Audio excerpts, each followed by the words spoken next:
사도행전 10장 44절부터 48절 44절부터 48절 한 목소리로 함께 읽습니다. 베드로가 이 말을 할 때 성령이 말씀 듣는 모든 사람에게 내려오시니 베드로와 함께 온 할례 받은 신자들이 이방인들에게도 성령 부어주심으로 말미암아 놀라니 이는 방언을 말하며 하나님 높임을 들음이로라. 이에 베드로가 이르되 이 사람들이 우리와 같이 성령을 받았으니 누가 능히 물로 세례 베품을 금하리요 하고 명하여 예수 그리스도의 이름으로 세례를 베풀라 하니라. 그들이 베드로에게 며칠 더 머물기를 청하니라. 아멘. 죽은 자인가 산 자인가 라는 제목으로 사도행전 114번째 114번째 말씀 전해드리도록 합니다.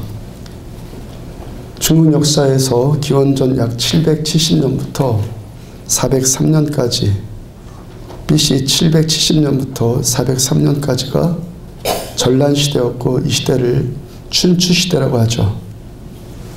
그때 강대국이었던 오나라가 미약했던 원나라에 의해서 망했던 일이 있었습니다. 그 이야기를 나중에 전국시대에 그 후에 전국시대에 위나라 왕이었던 문후가 신하들에게 다시 그 이야기를 꺼내 물은 일이 있었습니다. 그토록 강성했던 오나라가 어찌해서 그 미약했던 원나라에게 망하고 말았는가. 그때 이극이란 신하가 대답을 합니다. 싸울 때마다 항상 이겼기 때문입니다. 근데 싸울 때마다 항상 이겼다면 그 나라가 더욱 강해지는 것이 마땅하거늘 무슨 이유로 싸울 때마다 이겼는데 약소국인 원나라에 졌단 말인가. 계속 이기게 되면은 그 나라 임금은 교만해지기 마련입니다. 그래서 걸핏하면 전쟁을 일으켜서 백성들이 피폐해집니다. 이러고서도 망하지 않을 나라는 없습니다. 그러니까 이극에 의하면은 그 천하무적이었던 오나라가 망한 이유가 한마디로 뭐였다는 것입니까? 교만 때문이었다는 것이죠. 교만의 두드러진 특징 가운데 하나가 뭐냐면 교만함의 그 두드러진 특징 가운데 하나가 뭐냐면은 남의 말을 안 듣는다는 거예요. 왜 남의 말을 안 듣습니까? 자기 생각만 옳다고 여기니까 남의 말이 안 들리는 거죠. 내 생각만 옳으니까. 자기가 경험한 세계만 전부인 줄 알고 내가 수긍한 것만 그것만 받아들여요. 그러니까 듣는 귀가 닫히죠.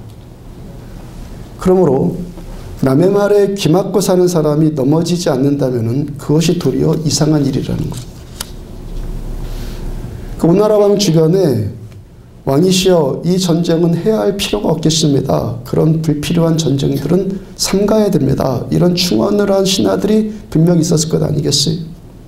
근데 늘 이기기만 하니까 오나라 왕의 귀에는 그런 신하들의 충언이 전쟁을 두려워하는 비겁자들의 소리로만 들렸고 결국 들어야 할 소리를 듣지 않으니까 망하더라는 거예요.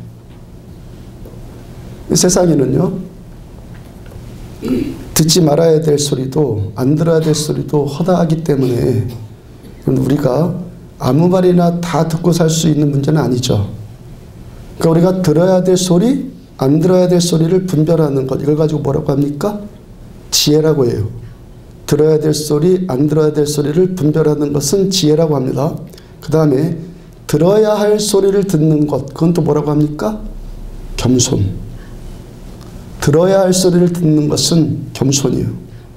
들어야 될 소리와 듣지 말아야 될 소리들을 잘 분별하고 그 다음에 들어야 될 소리를 귀 기울여 들을 수 있는 이 지혜, 이 겸손과 지혜의 이 덕목을 균형 있게 잘 갖춰나가는 사람 보고 뭐라고 합니까? 성숙하다 하는 거예요.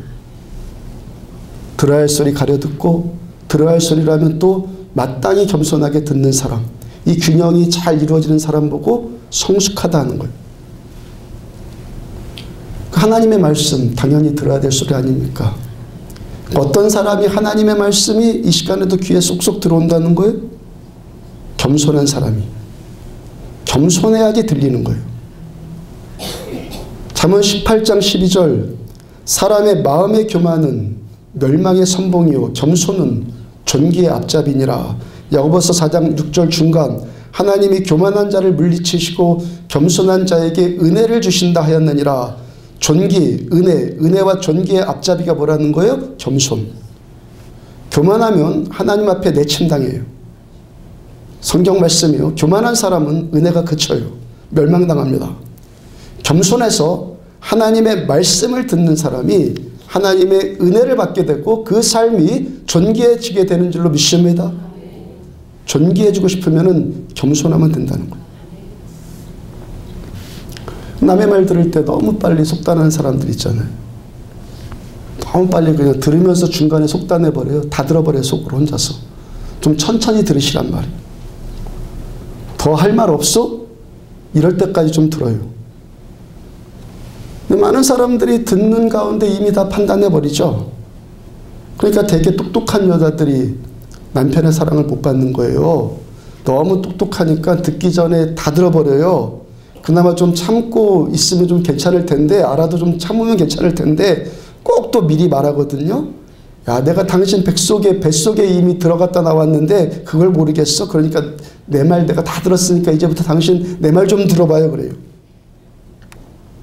그래서 좀 속아줄 줄 알아야 되는데 너무 똑똑하니까 옆에 사람 다 죽이는 거예요. 그럼 백침이란 말 있지 않습니까? 백침이? 무슨 말이에요, 백침이? 백치 같아 보이는 여자가 남편에게 사랑받는다는 거예요. 지난번에 한번 말씀드렸죠. 남자들이, 아가씨들이 술 따라주는 술집에 가는 이유 가운데 하나가 뭐라고요? 거기 가면 뭐든지 다 그 아가씨들이 다 긍정해 주거든요. 아무렴요, 뭐 지당한 말씀이네요. 그렇게 장단만 맞춰주고 몇십만 원 받고, 그 다음에 집 안주인은 몇십만 원 손해보고, 이 원리란 말이에요. 남자들도 마찬가지예요. 보통 아내들이 남편들보다 두세 배는 말이 많다고 하잖아요. 여자들이 남자들보다 두세 배는 말이 많아요. 어떤 남편이 아내 잔소리 듣기가 힘드니까 집에 와서 아내를 가르칩니다. 야, 여자가 남자보다 갑절이나 더 말을 더 많이 하고 산다더라. 응? 남자는 하루에 15,000단어 말하고 여자는 한 3만 단어 말한다더라. 뭐라고 얘기하는 거? 좀 당신 좀 말 좀 줄여다고 하는 거잖아요. 그 아내가 지지 않고 대묻습니다. 당신 왜 그런 줄 아세요? 남자들은 여자들로 하여금 똑같은 소리를 두 번 하게 만들잖아요. 무슨 말인지 지금 접수가 되십니까? 여성분들? 여자들이 말 많은 이유 가운데 하나가 남편들이 자기 말을 똑바로 듣지 않으니까 했던 말을 또 한다는 거예요. 아내들이 한 번 말하고 남편이 제대로 듣지 않으니까 또 다시 설명해줘요. 그 말 들으면서 또 남편이 또 뭐라고 합니까? 당신 지금 뭐라고 했지? 듣지를 않는가, 듣지를. 서로 들어줄 줄 알아야 된다는 거예요. 우리가 예수님을 만나고 싶다고 하잖아요. 예수님. 하나님 살아계신 것을 보여주면은 내가 예수 잘 믿겠다고 그런 사람들 있잖아요. 제가 그런 분에게 대답해 주는 말 종종 하잖아요. 하나님께서 뭐가 아쉬워서 그 사람에게 하나님을 보여줍니까? 성경 말씀 그대로예요. 하나님은 교만한 자를 물리치시고 겸손한 자에게 은혜를 주신다 하였느니라. 누가 하나님을 봅니까? 겸손한 사람이. 그 다음에 겸손한 사람은 어떤 사람이라고요? 말을 잘 들어요. 하나님의 말씀을 잘 경청한단 말이에요. 요한복음 1장 1절을 보면은 태초에 말씀이 계시니라. 이 말씀이 하나님과 함께 계셨으니 이 말씀은 곧 하나님이시라. 그러니까 우리가 하나님을 보고 싶다, 하나님을 만나고 싶다 그러면은 어떻게 해야 된다는 거예요? 이 말씀은 곧 하나님이시다. 하나님 보고 싶다면은 말씀으로 하나님 자신을 계시하신 하나님의 말씀을 들어야 한다는 거예요. 요한복음 1장 14절 말씀이 육신이 되어 우리 가운데 거하심에, 말씀이 육신이 되었다고 그래요. 우리 가운데 거하심에다 그 육신이 누구의 육신이라는 거예요? 예수님. 이 땅에 육체로 오신, 육신으로 오신 예수님. 우리가 예수님을 보고 예수님을 만나고 싶다라면 어떻게 해야 된다는 거예요? 말씀 들어야 하는 거, 말씀. 창세 때 말씀이셨던 예수님이 태초에 말씀이 계시니라 이 말씀이 하나님과 계셨으니 창조시에 말씀으로 계셨던 예수님이 2000년 전에 육신이 되어서 이 땅에 오셨을 때 맨 처음 예수님을 보고 맨 처음 예수님을 만났던 사람이 누굽니까? 누가 가장 먼저 예수님 만났죠? 예수님을 자신의 태에 잉태한 마리아가 가장 먼저 예수님 만났잖아요. 그러면 마리아는 왜 예수님을 가장 먼저 만나는 축복을 누립니까? 누가복음 1장 26절과 27절 보면은 여섯째 날에 천사 가브리엘이 하나님의 보내심을 받아 갈릴리 나사렛이란 동네에 가서 다윗의 자손 요셉이라 하는 사람과 약혼한 처녀에게 이르니 천사가 처녀에게 왔어요. 그 처녀의 이름은 마리아다. 예수님의 육신의 어머니 마리아.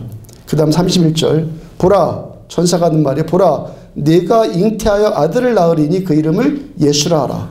그 다음 34절 마리아가 천사에게 말하되 나는 남자를 알지 못하니 어찌 이 일이 있으리까. 35절 36절 천사가 대답하여 이르되 성령이 내게 임하시고 지극히 높으신 이의 능력이 너를 덮으시리니 이러므로 나실 바 거룩한 이는 하나님의 아들이라 일컬음 받으리라. 대저 하나님의 모든 말씀은 능하지 못하심이 없느니라. 천사가 와서 마리아에게 하나님의 말씀을 전합니다. 너 잉태할 것이고 그 이름을 예수라 해라. 아니 내가 남자도 알지 못하는 처녀인데 어떻게 그런 일이 있을 수 있습니까? 하나님의 능력이 너를 덮을 것이고 하나님의 모든 말씀은 불가능한 일이 없다라고 말씀하세요. 여러분 이때 마리아가 계속 우겼으면 어떻게 되었겠어요? 아니 나보고 그런 비상식적인 일을 도대체 어떻게 믿으란 말입니까? 또 유대인들의 관습으로 처녀가 임신을 하면은 간음죄에 걸려서 돌에 맞아 죽게 되는데 그러면 내 인생은 도대체 어떻게 하라는 겁니까? 그러면서 말씀 거부했다면은 마리아가 예수님을 만날 수 있었겠냐는 거예요. 그 다음 누가복음 1장 38절 보면은 마리아가 이르되 주의 여종이오니 말씀대로 내게 이루어지이다 하매 천사가 떠나가니라. 말씀대로 내게 이루어지이다 하고 말씀을 그대로 받아들였어요. 말씀을 그대로 흡수했단 말이에요. 그러니까 말씀이신 예수님을 처음으로 만나는 축복을 누리더라는 거예요. 어떤 사람이 말씀을 들을 수 있습니까? 말씀 앞에 한없이 약해지는 사람. 말씀 앞에 똑똑하고 지혜로운 사람은 말씀을 들을 수가 없어요. 말씀이 안 들려요. 그냥 유괴 소리만 들리는 거예요. 사람의 소리만 지금 들리는 것이지 하나님의 말씀이 들리질 않아요. 말씀에 귀를 닫는 사람에게 하나님께서 그 사람에게 은혜를 베푸신다거나 하나님이 그를 존귀하게 해주신다거나 그런 일은요 없어요. 마태복음 11장 25절 보면은 그때 예수께서 대답하여 이르시되 천지의 주제이신 아버지여 이것을 지혜롭고 슬기 있는 자들에게 숨기고 어린 아이들에게는 나타내심을 감사하나이다. 이것을 지혜롭고 슬기 있는 자들에게 숨기시고 어린아이에게 나타내심을 감사합니다라고 말씀하셨는데 이것을 나타내셨을 때 이것이 뭐예요? 그 바로 전 5절을 보면은 맹인이 보며 못 걷는 사람이 걸으며 나병한 자가 깨끗함을 받으며 못 듣는 자가 들으며 죽은 자가 살아나며 가난한 자에게 복음이 전파된다 하라. 하나님께서 이러하신 하나님의 일을 보여주시고 하나님의 일을 나타내시는데 어떤 사람에게 하신다는 겁니까? 지혜롭고 슬기로운 자들에게는 숨기시고 어린아이들에게 이런 일들을 나타내신다고 주께서 말씀하시는 거예요. 이틀 전 금요일날 모퉁이돌 선교회 이상 목사님 만났어요. 이상 목사님이 강릉 근처에 어떤 곳에 집회인 도착 오셨다고 전가를 주셨길래 점심 약속 미리 하고 집사님 한 분이 같이 가서 식사 대접하게 되었어요. 식사하면서 이런저런 대화 나누다가 우리 교회 집사님께서 하신 말씀이 이상 목사님께 뭐라 하시냐면은 우리 목사님은 꼭 어린애 같아요 그랬어요. 저보고 꼭 어린애 같대요. 교회 밖의 사람이나 예수 믿지 않는 사람이 그런 목소리 들었다면 뭐라고 판단하겠습니까? 야, 저 목사는 꼭 철부지 같은가 보다. 지혜도 없고 멍청이 같은가 보다. 그런 말 하지 않아요? 그럴 말 하지 않아요? 근데 말씀하시는 그분이나 듣는 저나 함께 들으신 이상 목사님이나 꺼리낌이 없고 기분 나쁜다거나 이상하지 않고 오히려 듣기 좋은 소리로 들린 이유가 뭐예요? 우리들의 소망은 하나님께만 있기 때문에 그래요. 하나님은 어린애에게 하나님의 일을 나타내시기 때문에. 오늘도 우리가 갈망하는 것이 뭐예요? 우리를 통해서 하나님의 일이 나타나는 거예요. 하나님께서 어떤 사람에게 하나님의 일을 나타내시겠다고 예수님이 직접, 주님이 직접 그 말씀하셨어요. 지혜롭고 슬기로운 자들에게는 숨기시고 어린 아이들에게는 나타내시겠다고 주께서 약속하셨어요. 이 어린 아이라는 말이 연령으로 뭐 이제 대여살 먹은 그런 말 아니죠. 그런 거 아니라는 거 아시죠? 여러분들 레코드판 깨뜨려 버린 적 있어요? 레코드판 깨버린 적 있냐고요? 제가 중고등학교 때부터 그룹 사운드 하고 싶었으니까 음악을 좋아하지 않았겠어요? 초년 때 어느 날 세미나를 듣는데 하나님의 백성들이 들어야 될 음악과 듣지 말아야 될 음악에 대해서 말씀을 전해요. 그 말씀 듣고요, 제가 그동안 모아놓았던 수백 장 이상 되었던 CD, 레코드판 다 깨버리고 처분해버렸어요. 그 즉시로. 함께 그 세미나에 참석했던 친구가 있어서 제 친구도 같이 갔어요. 그 친구가 제가 그거 하는 거 보고 야, 그거 아깝게 왜 버리냐, 그냥 놔줘라 그러더라고요. 그로부터 20년이 지난 지금 누가 더 하나님의 은혜를 더 누리고 살겠습니까? 물론 그 친구는 자기가 더 하나님의 은혜 누리고 산다라고 생각할 거예요. 근데 저는 앞으로 또 어떨지 모르겠는데 지금 현재까지는 제가 더 은혜를 누리고 있는 거 분명히 맞아요. 목회하면서도 보면 새겨 들으십시오. 잘 들으십시오. 지금 잘 들으시라고요. 목회하면서도 보면은 어떤 사람은요, 제가 설교하고서도 야, 저 말은 좀 걸러서 들어도 좀 괜찮겠는데 자신의 삶 가운데 좀 걸러서 자신의 환경과 좀 걸러서 들었으면 좋겠는데 그런 말 전한 것이 있단 말이에요. 그런데 그런 말까지도, 그런 말씀까지도 다 수용해요. 그 말씀 앞에 큰 부담감을 느끼고 그냥 곧장 순종하는 사람이 있어요. 어떤 사람이 은혜 받습니까? 결국에 그런 사람에게 하나님의 일이 나타나지더라는 거예요.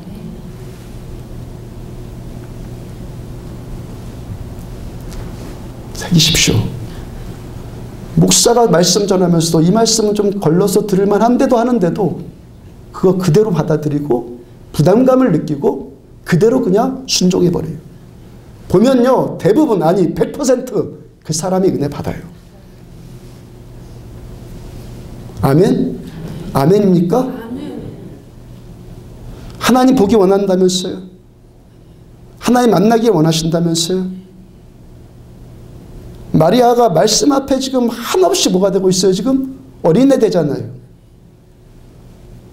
어린 나이가 아니고 만약에 마리아가 지혜롭고 슬기로운 사람이었다면 남자를 모르는 처녀가 아기를 뵌다? 그거 어떻게 받아들이겠어요? 그걸. 손익계산이 빠른 어른이라면은 그 일 그대로 자기가 받아들이면은 돌에 맞아 죽게 생겼는데 누가 그렇게 자기가 손해보고 자기가 불이익 당할 일을 받아들이겠냐는 거예요. 결국에 그 사람이 은혜 받더라는 거예요. 말씀 앞에 한없이 밀어내지는 사람, 하나님의 말씀 앞에 아무런 저항도 하지 않고 말씀 그대로 그냥 받아들여요. 어떤 사람이 이 하나님의 권능, 이 일들이 경험되어진다는 겁니까? 어린아이 같은 마음으로 하나님의 말씀을 빨아들이는 사람, 수용하는 사람이 결국 하나님의 일을 경험한다는 거예요. 누가복음 4장 18절과 19절 주의 성령이 내게 임하셨으니 이는 가난한 자에게 복음을 전하게 하시려고 내게 기름을 부으시고 나를 보내사 포로된 자에게 자유를 눈먼 자에게 다시 보게 함을 전파하며 눌린 자를 자유롭게 하고 주의 은혜의 해를 전파하게 하려 하심이라. 이사야를 통해서 이미 전해진 말씀인데 800년 전에 예수님이 다시 이 말씀을 인용해서 회당에서 사람들을 가르치는 거예요. 예수님을 통해서 가난한 사람들에게 복음이 전해지고 포로된 자들이 자유를 얻고 눈먼 자가 다시 보게 되고 눌린 자가 자유롭게 돼요. 그런데 지금 누가 그렇게 된다는 거예요? 누가 지금 예수님의 말씀처럼 이렇게 된다는 거예요? 언젠가는 자유를 얻게 될, 언젠가 먼 훗날에 자유를 얻게 될 회당 밖에 있는 사람들, 그런 사람들이 지금 이렇게 된다는 거예요? 누가 이렇게 된다는 거예요? 지금 회당 안에서 지금 예수님 앞에서 지금 예수님의 그 말씀을 듣고 있는 사람들이 그렇게 된다는 거예요. 이들이 누구라는 겁니까? 이들이 누구라는 거예요? 너희들 가난한 자들이고 너희들 포로된 자들이고 너희들 지금 눈멀었고 너희들 지금 눌려있다고 지금 말씀하시는 거예요. 지금 이 말씀 대하면서 여러분들이 자신 안에 있는 가난함 발견하고 여러분 안에 있는 포로된 묶임들을 발견하고 내가 눈먼 자이구나 그거 깨닫고 내가 뭔가에 지금 눌려 살고 있구나 이 말씀하시는 주님의 음성을 들으시란 말이에요. 2000년 전에 그 얘기가 아니라 지금 내가 포로구나, 지금 내가 가난하구나, 내가 지금 눈멀었구나, 지금 여러분들 안에 그 모습들을 발견하라는 말이에요. 주님의 음성을 들으란 말이에요. 네가 그렇다. 네가 지금 그 상태이다. 그 들으란 말이에요. 그 다음 21절 예수께서 그들에게 말씀하시되 이 글이 오늘 이사야서의 그 글이 오늘 너희 귀에 응하였느니라. 누구에게 지금 이 말씀이 응했다는 거예요? 오늘 여기서 지금 여기서 주님의 말씀을 듣고 있는 너희에게 너희 귀에 지금 우리가 이 말씀을 통해서 내가 그렇게 눈먼 자입니다. 내가 이렇게 가난한 자입니다라고 발견되어질 때 주님의 말씀 앞에 비추어진 내 모습이 그렇게 지금 발견되어질 때 어떤 일이 나타나진다는 거예요.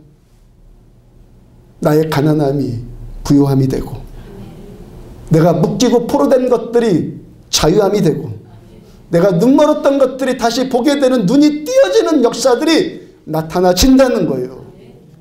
내가 가난한지도 모르고 포로된지도 모르고 눈멀었는지도 모르고 그저 종교생활했던 거 여전히 하고 안 나타나요.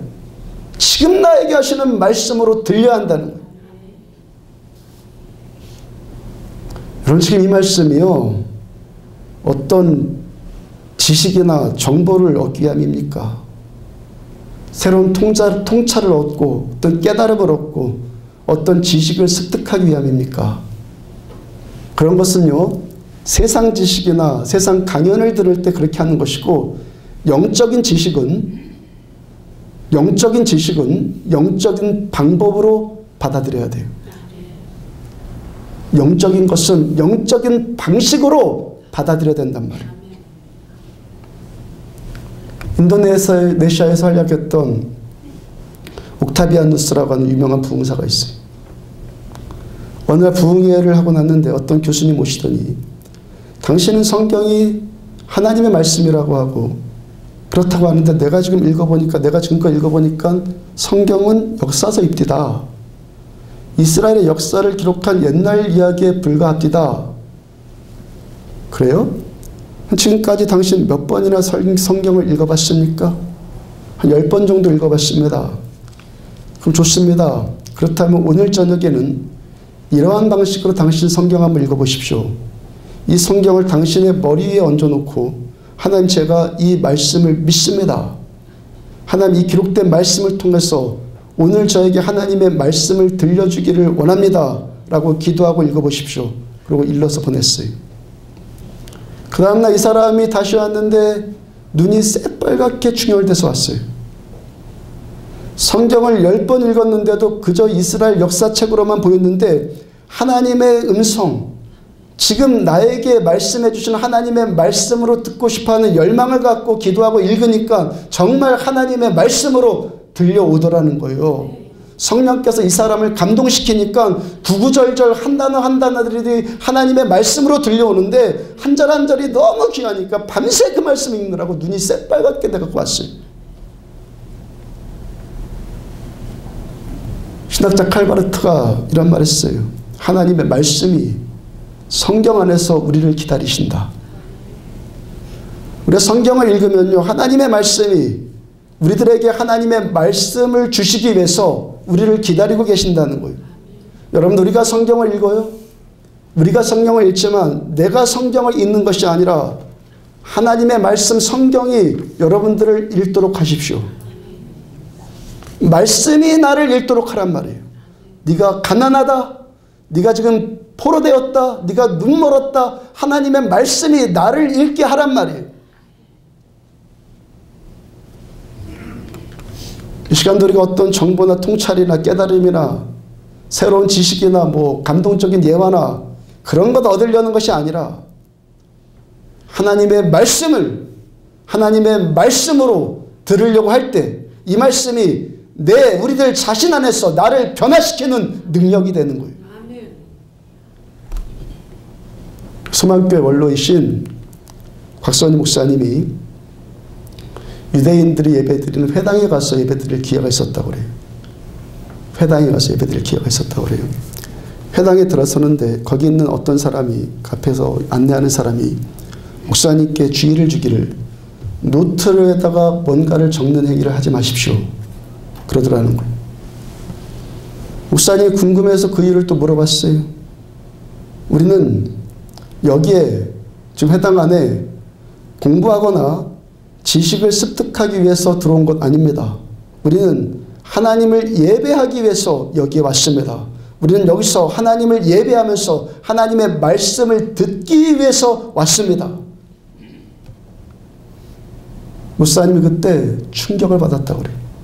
그 후로 곽선희 목사님이 소망교회 본교회에서 목회하면서 그 후로 지금까지 교인들에게 예배 시간에 절대 뭐 적지 말라, 노트하지 말아라고 그렇게 권면한다고 그래요. 하나 쓰려다가 둘로 친다는 거예요. 이 말씀, 지금 전하고 있는 이 말씀, 지식으로 습득할 말씀 아니라는 거예요. 그 말씀 들으면서 오해하는 것 가운데 하나가 있어요. 여기서 말씀 듣고 밖에 나가서 내가 이 말씀대로 잘 지키면 살아야지. 여기서 말씀 듣고 이 말씀대로 내가 밖에 나가서 내가 내 삶을 고치면서 살아야지. 하나님의 말씀을 교훈으로 듣는 거야, 교훈. 물론 필요한 태도인데 참된 신앙은 그것 아니에요. 필요한데 참된 신앙은 그것 아니란 말이에요. 우리가 이 말씀 듣고 나서, 지금 말씀 듣고 나서 집으로 들어가서 야, 이번 일주일 동안 이 말씀은 내 삶 가운데 꼭 적용하면서 살아야지. 그렇게 됩니까? 그렇게 되냐고요? 내일이면 이 말씀 내용 다 까먹지 않아요? 거의 대부분 그렇지 않아요? 이 말씀 듣고 내가 지키면서 살아야지 그대로 되냐고요? 되냐고요? 학생회 수련회 때 제 아들도 은혜를 많이 받은 것 같아요. 그래서 제가 그랬다고 해서 제가 제 아들에게 아들아, 너 은혜 많이 받았으니까 앞으로 말씀대로 잘 살아야지. 제가 그랬을 것 같습니까? 저도요, 중고등학교 때 수련회 갔다 와봐서 알고, 부흥회나 집회 참석해봐서 알고, 주일날 은혜 받아봐서 저도 알아요. 지금 들은 이 말씀을 이제부터 밖에 나가서 잘 지키면서 살아야지 이런다고 되냐고요. 그렇게 신앙생활하면은 그 사람 많은 경우 종교주의자라든지 율법주의자로 전락하게 돼요. 하나님의 말씀의 능력은 우리가 이 말씀 듣고 있는 지금 이 순간 이 말씀의 능력이 나를 만질 때 나타나는 거예요. 말씀의 능력이 내 안에서 활동할 때, 지금 활동할 때 그때 능력이 나타나는 거예요. 지금 하나님의 이 말씀이 하나님의 말씀으로 내 안에 들어와서 지금 내 속에서 내 안에서 활동을 한단 말이에요. 그래서 시편 기자가 시편 첫 구절에서 시편 120편 전체의 말씀을 품는 한 문장의 말씀을 전했어요. 맨 첫 구절에서 복 있는 사람은 오직 여호와의 율법을 즐거워하며 그 율법을 어떻게? 주야로 묵상하는도다. 지식을 습득하려고 하면 주야로 묵상하겠어요? 복 있는 사람이 어떤 사람이요? 하나님의 말씀을 즐거워해서 그 말씀을 주야로 묵상하면서 말씀의 터치를 계속 받는 거예요. 말씀의 터치를 계속 받는단 말이에요. 그 말씀에 그리고 지금 이 순간 내 자신을 드리는 거예요. 하나님의 말씀을 듣고 있는 이 순간, 지금 이 순간 이 말씀의 능력이 내 안에서 역사해서 말씀 듣는 나를, 내 속을 바꾸는 거예요. 지금 목사인 제 입장에서도 어떤 분이 가장 감사한 줄 알아요? 어떤 분이 가장 고맙겠어요? 종종 우리 장로님께서 대표 기도하실 때 들은 말씀 다 기억하지 못해서 죄송합니다. 그런 표현 하시는데 기억 못해도 전혀 상관없어요.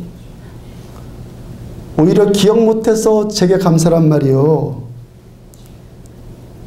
말씀 듣는 지금 이 순간 하나님의 말씀이 교훈이 아니라 지식이 아니라 하나님의 말씀이 살아계신 하나님의 말씀으로 내 안에 들어와서 말씀의 능력이 지금 이 순간 나를 만지면 되는 거예요. 지금 여러분들이 말씀 듣고 자꾸 잊어버려야지 저도 설교하기가 좀 수월하지 않겠어요? 두고두고 들을 텐데 뭘 다 기억을 다 할 필요가 뭐 있어요? 이번 주에 들은 말씀 다음 주에 또 들으면 되고, 올해 들은 말씀 내년에 또 들으면 되고. 다시 말씀드리지만 하나님의 말씀은 지식 축적이 아니라 지금 말씀을 듣고 있는 내 안에서 살아 역사 움직이는 하나님의 능력이에요. 하나님의 말씀이 지식이나 정보로 들려지면은 이 말씀 아무리 많이 안다고 해도 그 사람 영성에 아무런 도움도 되지 않아요. 그렇게 지식으로 습득된 말씀은 우리들의 영적인 삶의 털끝만큼도 도움되지 않아요. 히브리서 4장 12절 하나님의 말씀은 살아있고 활력이 있어 좌우의 날선 어떤 검보다 예리하여 혼과 영과 및 관절과 골수를 찔러 쪼개기까지 하며 또 마음의 생각과 뜻을 감찰하시나니, 어떤 사람에게 이 말씀의 능력이 나타난다는 거예요? 지식이 누적된 사람에게 나타나는 것이 아니란 말이에요. 지금 이 순간 지금 하나님의 말씀이 하나님의 말씀으로 들려지는 사람에게 지금 여기 우리 내 속에서 하나님 말씀이, 지금 이 말씀이 나를 만지고 수술하고 회복시키는 일이 나타나는 거예요. 제가 종종 말씀드리는 것이, 여러분들이 새벽 예배 다 드리고 소그룹 모임까지 다 참석하면은 1년에 500번 이상 제 설교 듣는 거예요. 1년에 500번. 10년이면요 몇 번 듣는 겁니까? 5,000번 이상 듣는 거다. 뭐 기록할 게 뭐 있어요? 지금 여기서 나에게 말씀하시는 하나님의 말씀을 들으려고 하란 말이에요. 지금 나에게, 지금 하나님 나한테 주신 말씀,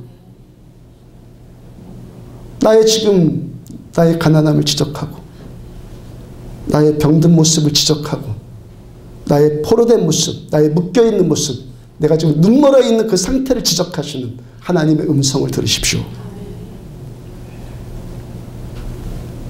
내가 말씀 지적하려 하지 말고 말씀에 여러분들이 지적당하십시오. 내가 말씀 분석하려고 하지 마시고 말씀에 여러분들의 삶이 분석당하십시오. 내가 말씀 정리하려고 하지 말고 하나님의 말씀이 지금 여러분들의 삶을 정리하도록 드리십시오. 내가 말씀 읽으려고 하지 말고 하나님의 말씀께 내 삶이 읽혀지도록 여러분들의 삶을 드리십시오. 내가 성경을 몇 독했다, 그래서 말씀을 정복하려고 하지 말고 하나님의 말씀이 우리들의 삶을 정복하도록 내 삶을 드리십시오.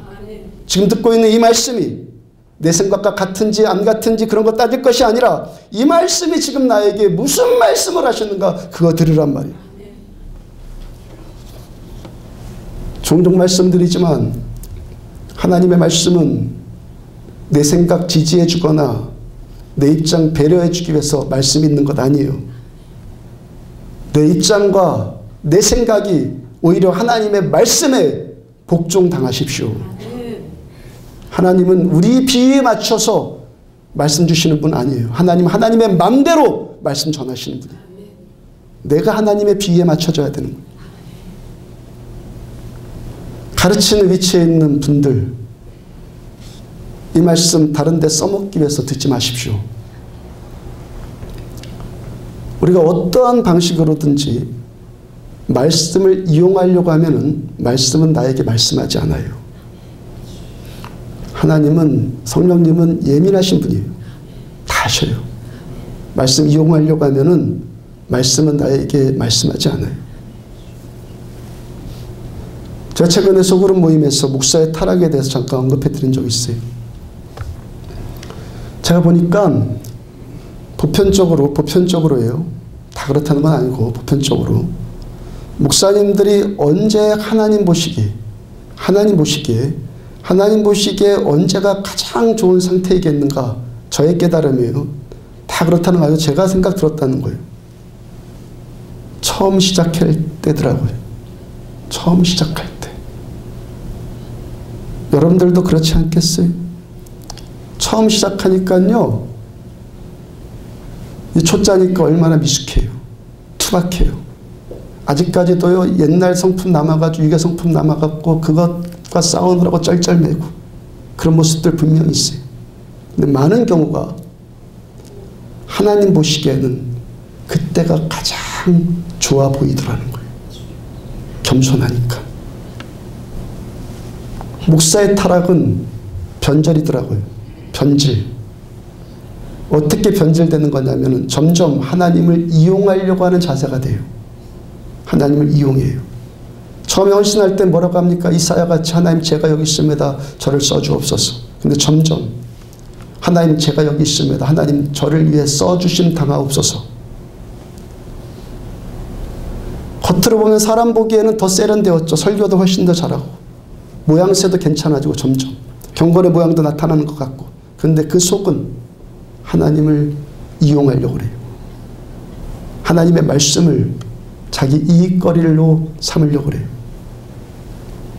그 요한계시록의 아시아의 7교회를 향해서 하나님이 맨 처음 이 땅의 교회들을 향해서 하나님이 맨 처음 하고 싶으신 말씀이 뭐라고요? 너의 첫사랑을 회복하라. 너의 첫사랑을 회복하라. 주의 음성으로 들으십시오. 하나님 여전히 사랑한대요? 아니에요. 정말 첫사랑 그 순수함이 그 겸손함이 여전한지 돌아보십시오.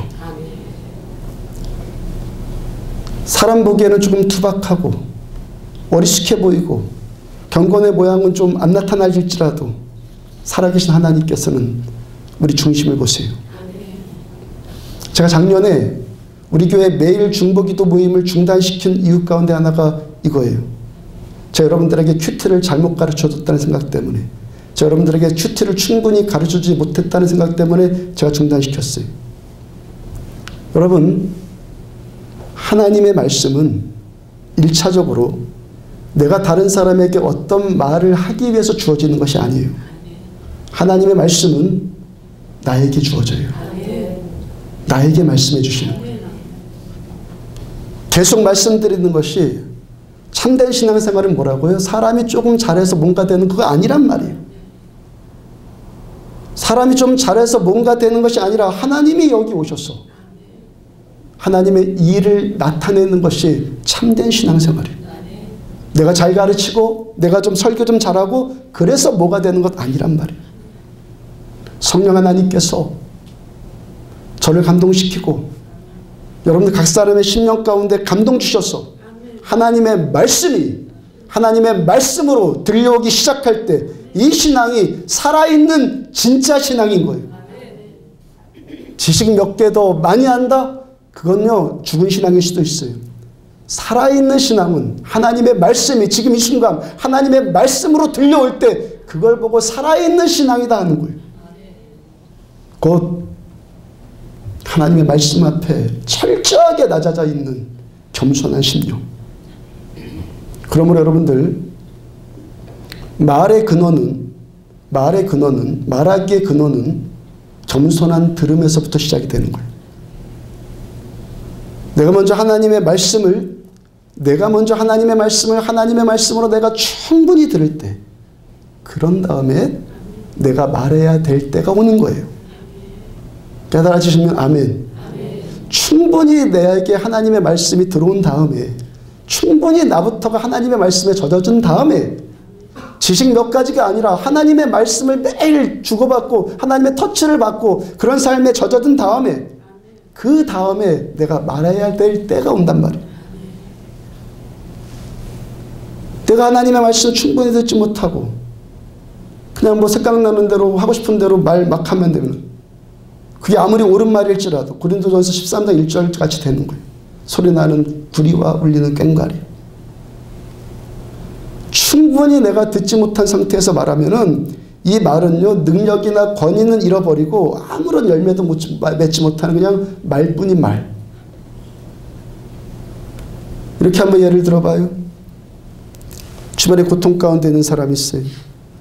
그 사람에 가서 섣부르게 하는 말이 하나님께서 당신을 눈동자처럼 사랑하십니다.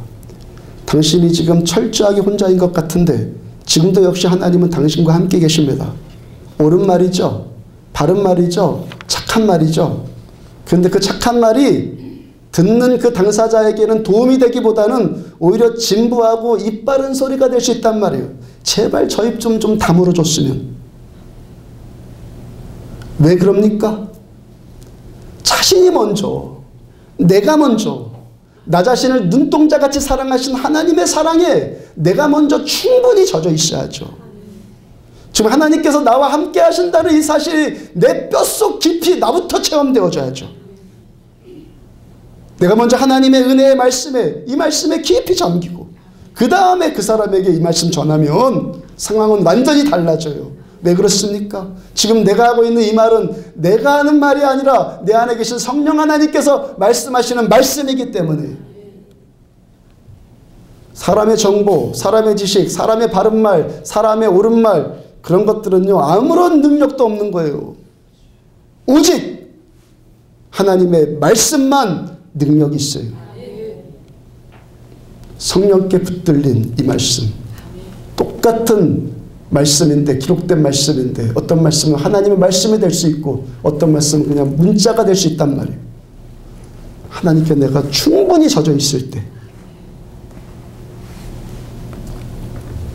오늘 본문 사도행전 10장 44절 베드로가 이 말을 할 때 성령이 말씀 듣는 모든 사람에게 내려오시니 그 이전 25절이요 마침 베드로가 들어올 때 고넬료가 맞아 발 앞에 엎드려 절하니 이 상황에 대해서 지금 전에 해석해 드렸죠. 이방인 로마 장교 백부장이 이 덥석부리 영감한테 절할 일입니까? 그러니까 지금 고넬료는 베드로라는 사람에게 절한 것이 아니라 하나님의 말씀을 담아온 하나님의 사람에게 지금 절한 거예요. 그 다음에 33절 내가 곧 당신에게 사람을 보내었는데 오셨으니 잘하였나이다. 이제 우리는 주께서 당신에게 명하신 모든 것을 듣고자 하여 다 하나님 앞에 있나이다. 33절 그 주께서부터 다시 한번 읽어봐요. 다 같이 시작. 주께서 당신에게 명하신 모든 것을 듣고자 하여 다 하나님 앞에 있나이다. 바로 이 자세. 다시 한번 읽어볼까요? 시작. 주께서 당신에게 명하신 모든 것을 듣고자 하여 다 하나님 앞에 있나이다. 지금 고넬료가 어디 앞에 있습니까? 왜 있습니까? 하나님 앞에. 하나님 앞에 주께서 명하신 하나님의 말씀을 듣기 위해서. 베드로 사도께서도 이미 성령님께 충분히 젖어 있는 상태. 그 다음에 고넬료도 어떤 지식이나 어떤 정보나 어떤 사람의 소리를 듣기 위해서 사람 베드로를 기다린 것이 아니란 말이에요. 하나님 앞에서 하나님의 말씀 듣기 위해서 하나님 사람 앞에 지금 서 있어요. 그러니까 어떤 일 나타납니까? 44절 다시 보면은 베드로가 이 말을 할 때 성령이 모든 말씀 듣는 사람에게 내려오시니 46절 이는 방언을 말하며 하나님 높임을 들음이러라. 하나님의 말씀으로 듣는 이 순간 하나님의 말씀이 지금 이 순간 능력으로 역사해서 듣는 그 사람 안에서 역사하는데 듣는 그 순간 방언을 말하더라는 거예요. 저도 20여 년 전에 처음 방언의 은사 받을 때 본교회에서 심야 예배 말씀 들으면서 그 다음에 통성기도 합시다 하고 입을 딱 열자마자 방언이 나오더라고요. 최근에 우리 교회 새로 등록한 초신자, 저 교회 안 다녀봤던 초신자 한 분이 은혜 받고 있는 분이 있어요. 이분이 은혜를 갈망하고 말씀에 갈급해 하는데 새가족 성경 공부 때 말씀 듣고 함께 기도했어요. 새가족 성경 공부 때 말씀 충분히 듣고 기도하는데 그 순간 바로 방언이 열렸어요. 말씀에 목마르니까 하나님의 말씀이 지금 여기에 하나님의 말씀이 현실적으로 역사하는 거예요. 사흘 전 수요 예배 때 지난주일 등록한 초신자 한 분이 예배에 또 오셨어요. 예배 끝나고 기다리고 있으면서 저에게 기도 부탁했어요. 몇 가지 이야기 나누는데 본인에게 두려움이 있다고 그래요. 그 전에 믿었던 종교에서 당신 어떻게 안 하면은 당신 먼저 간 당신 남편이, 그러니까 당신 딸의 그 아버지가 먼저 죽으신 그 딸을 데려갈 거다. 그렇게 겁박했다는 거예요. 그 어머니인 자신이 어떻게 되는 것은 두렵지가 않은데 그 모성애 때문에 딸이 어떻게 되는 것은 정말 두렵다는 거예요. 제가 디모데후서 1장 7절 말씀을 전해드렸잖아요. 하나님 우리에게 주신 것은 두려워하는 마음이 아니요 능력과 사랑과 절제하는 마음입니다. 하나님 우리들한테 두려움 주지 않습니다. 그 확신 갖고 싶어요. 저한테 그러더라고요. 함께 기도해드렸습니다. 또 이야기하는 중에 둘째 딸이 지금 30대 중반이요. 예술 계통으로는 우리나라에서 최고 권위 있는 학교를 나왔고 지금까지는 프리랜서로 일하고 있다가 이제는 괜찮은 회사에 취업을 하려고 한단 말이에요. 괜찮은 회사에 취직하고 싶어 한대요. 근데 지난주에 수요일부터 지금까지 목요일 날인가 금요일 날인가 그 딸이 취직했다는 정가를 들었어요. 저에게 그 이야기가 어떻게 받아들였냐면은 그분의 원함대로 하나님께서 그 일을 통해서 그분에게 확신을 주셨다고 제가 그런 마음이 들었단 말이에요. 하나님은 두려움 주는 분이 아니다. 기도받으면서 그분 아팠던 몸도 치유받았어요. 얼굴이 환하게 밝아지더라고요. 이분과 대화를 나누면서 제가 한 가지 느껴진 것이 뭐냐면은 이분 교회 나온 초신자인데 말씀에 대한 수용성이 매우 크다는 게 느껴졌어요. 제가 지난주 수요일 날이요. 몸이 아파서 설교 준비도 아주 힘들게 했고 전할 때도 아주 힘들었어요. 수요일 날. 근데 이분이 그날 설교 말씀을 다 기억하고 있어요. 이미 자신은 어떻게 하겠다고 적용이 되어 있더라고요. 하나님의 말씀으로 들으니까 하나님의 말씀이 그 안에 능력으로 그 순간 능력으로 역사하는 거예요. 새가족으로 오신 분들, 초신자로 오신 분들, 우리 초신자들이 지금 은혜들을 많이 받는단 말이에요. 지금 여러분들 말씀을 끝까지 이렇게 들으세요. 끝까지 교만해지지 말고 점점 더 하나님의 말씀으로 들으십시오. 지식이 아니야. 내가 안다, 많이 안다, 알아서 뭐 한다는 거예요. 말씀은 하나님의 음성이 돼야 되고 나에게 능력으로 역사해야 돼. 사람 그렇게 다 착하지 않아요. 그렇게 훌륭하지도 않아요, 누구나. 근데 어느 날 예배 드리는 순간 그 사람을 용서하고 싶은 마음이 들어요. 맨날 속만 썩이는 그 남편. 예배 드리고 있는데 갑자기 불쌍한 생각이 들어요. 오순절날 사도행전 2장에서 성령께서 오시니까 표적들이 나타났죠. 갑자기 급하고 강한 바람 같은 소리가 임해서 온 집에 가득했다. 어떤 분이 지금껏 내가 알지 못했던 어떤 분이 지금 내 속에 가득한 것이 느껴져요. 지금껏 내가 알지 못했던 어떤 분이 내 안에 지금 충만하게 계시는 느낌이 든단 말이에요. 그래서 교회 와서 앉아있기만 해도 기도가 술술 나오고 눈물이 막 나와요. 찬송 부르면 신이 나와요. 금요일날 신화기도회 때 어떤 초신자가 또 그런 말 하더라고요. 교회 왔는데 눈물이 그치지 않는데 눈물이 도대체 그치질 않는데요. 이게 성령 충만한 교회 모습이에요. 우리 교회 더 이렇게 되고 여러분들의 가정, 여러분들의 심령 더 그렇게 되십시오. 새신자들이 요즘 초신자들이 계속 등록을 해서 가을이 되면은 적정한 때 새가족발을 한 반 또 시작하려고 그래요. 두 부류의 신자가 있어요. 두 부류의 신자가 있어요. 하나님 만나고 교회 다니는 신자, 하나님 만나지 못하면서 교회 다니는 신자. 둘의 차이는 말로 다 할 수 없을 만큼 커요. 제 경험으로요, 새가족 성경 공부에 성실하게 참석한 사람이 그 사람 꼭 하나님을 만났고 구원의 확신을 얻었고 교회에 정착을 해요. 프리셉 성경 공부에도 좀 나오시고, 새가족 성경 공부 때나 프리셉 성경 공부 때나 2시간 이상 말씀을 들어요. 제 경험으로 그 모임 거의 대부분 때 성령의 임재가 분명히 제 경험으로 경험되어져요. 2시간 동안, 그 2시간 동안 말씀과 주님의 은혜에 젖는 거예요. 지식 배우는 게 아니라 젖는 거란 말이에요. 아멘? 젖는 거에 은혜에. 그러니까 할 수만 있으면 예배에 더 나오시고, 초신자들도 오후 예배도 들으시고, 수요 예배, 심야 예배도 들으시고, 새벽 예배도 나오란 말이에요. 지식 습득하자는 것이 아니란 말이에요. 말씀으로 임하시는 살아계신 하나님을 느끼고 체험하고 주님의 은혜에 지금 젖어들잔 말이에요. 살아계신 하나님께서 나를 만질 기회를 더 드리자는 거예요. 건강한 사람은 먹어도 금방 배고파지고, 건강한 영성은 들어도 또 듣고 싶어지는 거예요. 여러분들 건강한 심령들 되십시오. 요한복음 5장 25절, 진실로 진실로 너희에게 이르노니 죽은 자들이 하나님의 아들의 음성을 들을 때가 오나니. 이런 말씀 들을 때 어떻게 하라고요? 죽은 자들이 내가 죽은 자 아닐까? 오늘 설교 제목이 죽은 자입니까? 산 자입니까? 물어본단 말이에요. 내가 죽은 자 아닐까? 나의 지금 어떤 부분이 죽어 있을까? 들으란 말이에요. 난 당연히 살았다고요? 아니요. 하나님 죽었다고 할 수 있어요. 사대교회랑에서 뭐라고 그래요? 네가 산 자다 하지만 너 나 죽은 자다. 이런 신자들이 널려 있어요. 살았다고 생각하는데 죽은 자들 널렸단 말이에요. 죽은 자들이, 죽은 그 자들이 하나님의 아들의 음성을 들을 때가 오나니 곧 이때라. 이때라. 듣는 자는 살아나리라.